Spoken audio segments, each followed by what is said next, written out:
done 1 full year. How are you feeling? I feel good. I mean, it's been a super awesome year. It's kind of crazy. Last year I was taking naps every day after work, and now I barely have time to take a nap. But it's wild to me how many amazing people I've met this year and became my friend. And I don't know, it's crazy that it's already a year, so. Yeah. So why did you start a podcast? I started it because I felt a need for it.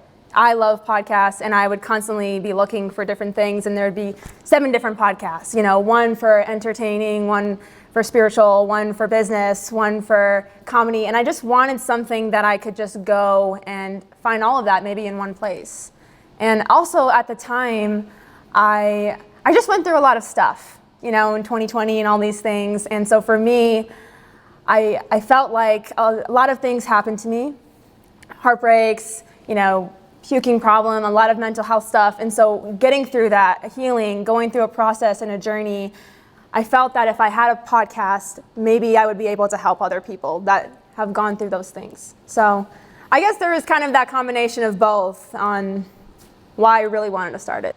So what has been the hardest part in this first year? I definitely think the hardest part is staying consistent. When you're starting a podcast, when you're starting anything, any kind of project in the beginning, you're not making a lot of revenue, you're not getting a ton of listens, you're having to find guests, having to really make it a priority, and it's difficult to stay motivated, encouraged when maybe you're not getting a lot of return. But when I started getting texts come in, hey, this episode really meant something to me, hey, this episode on domestic violence or, survivors, all these things, like it shed a light for me, and hey, keep doing this, I love this. And so when you get that encouragement, when you know that you're affecting just one person, it's all the more reason I have to keep doing this. You're actually impacting someone's life, and it's awesome. So that's kind of the hardest and the best part altogether. Yeah, I would say that the hardest part, is staying consistent and motivated, and definitely one of the best parts is the people, getting those text messages. But even some of my best friends, my mentors, I didn't even meet them until like last April or last June. So every single time I do an episode, I create a new friend and I get a new contact or connection, and it's awesome. What is something that a lot of people don't know about you? Okay, I'm gonna say 2 things because I'm just that guy. So a deep one and a non-deep one. So a non-deep one is I have a metaphobia, which means I have a fear of eyeballs. It's very weird, but I discovered it a few years ago. And so I think eyeballs are pretty, but like when someone's changing their contact, it kind of makes me like, I don't know. It's a weird thing.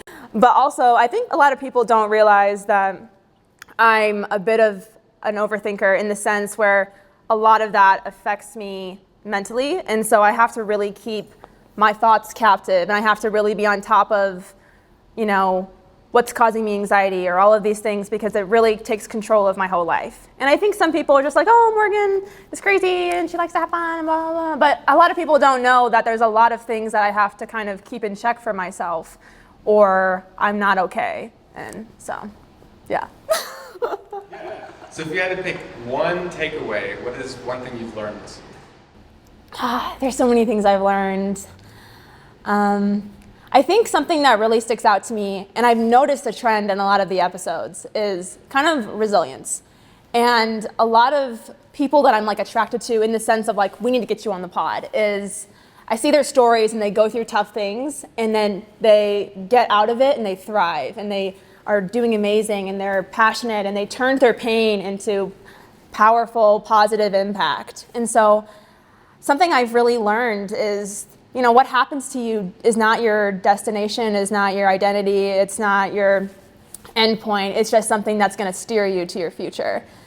And I also learned too that, if you have a dream, if you have a passion, you're the one who has to make that a reality. I mean, there's tons of people who have helped me, and God has just opened doors, and I would not be here without the help of so many amazing people.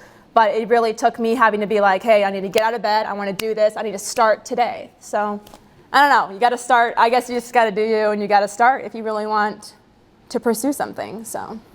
So let's rewind a year, 2022 Morgan, what advice would you give her?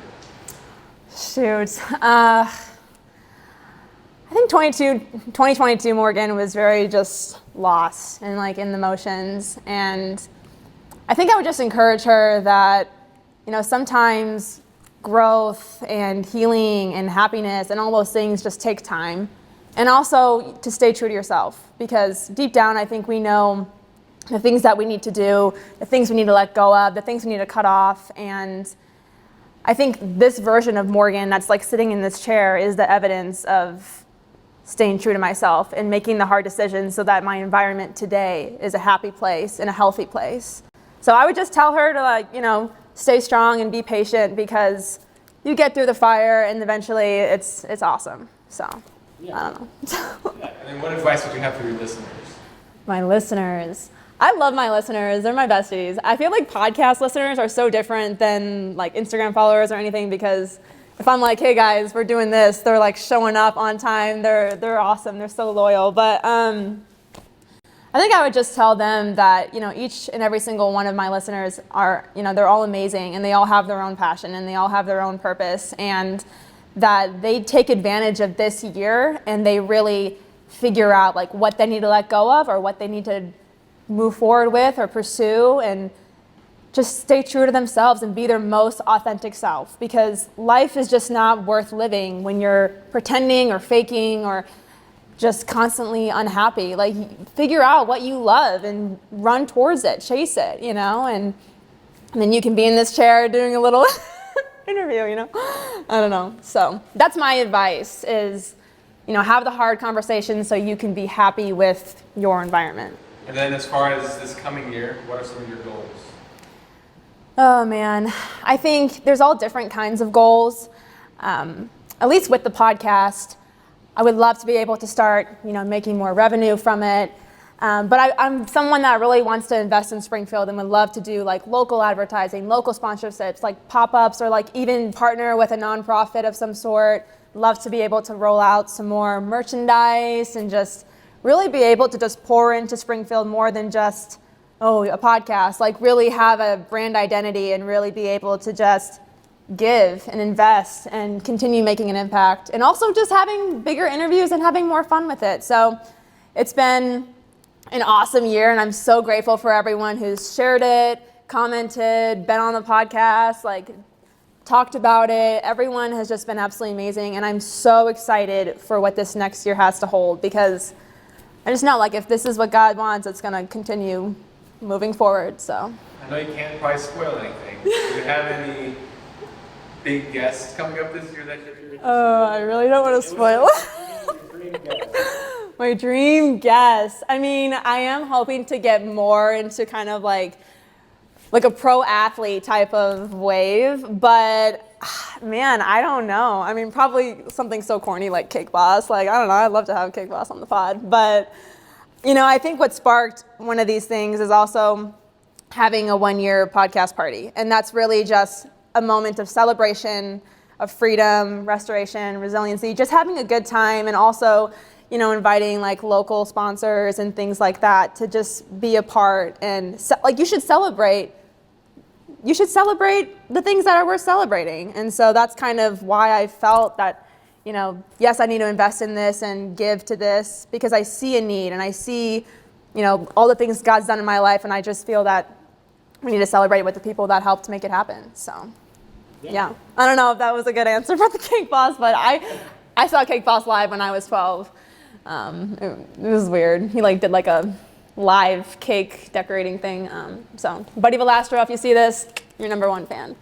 Do you have any closing things you want to say to your listeners?